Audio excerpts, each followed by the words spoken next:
প্রিয় শিক্ষার্থীরা আসসালামু আলাইকুম। আশা করি সবাই ভালো আছেন।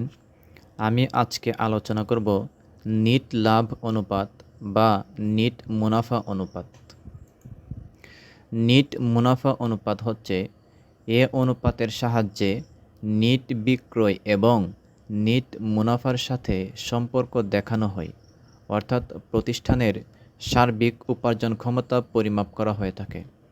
অর্থাৎ কোনো একটি প্রতিষ্ঠানের নিট বিক্রয়ের কত পার্সেন্ট নিট মুনাফা তা এ অনুপাতের সাহায্যে বের করা হয়ে থাকে। নিট মুনাফা অনুপাত এই সূত্রটির মাধ্যমে বের করা হয়, অর্থাৎ নিট মুনাফা অনুপাত সমান নিট মুনাফা ডিভাইডেড বাই নিট বিক্রয় ইন্টু 100।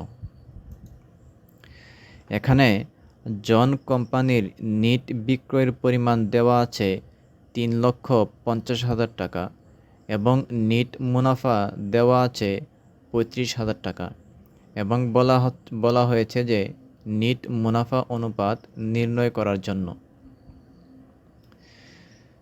নিট মুনাফা অনুপাত বের করার জন্য আমাদের দরকার নিট মুনাফা, যেটা প্রশ্নের মধ্যে দেওয়া আছে, এবং আমাদের দরকার নিট বিক্রয়, এটাও প্রশ্নের মধ্যেই দেওয়া আছে। এখন আমরা সূত্রের মধ্যে এই মানগুলো বসিয়ে পাই। নিট মুনাফা 35,000 টাকা ডিভাইডেড বাই নিট বিক্রয় 3,50,000 টাকা ইন্টু 100 ক্যালকুলেশন করে পাওয়া যায় 10%। অর্থাৎ জন কোম্পানির নিট মুনাফা হচ্ছে বিক্রয়ের 10%।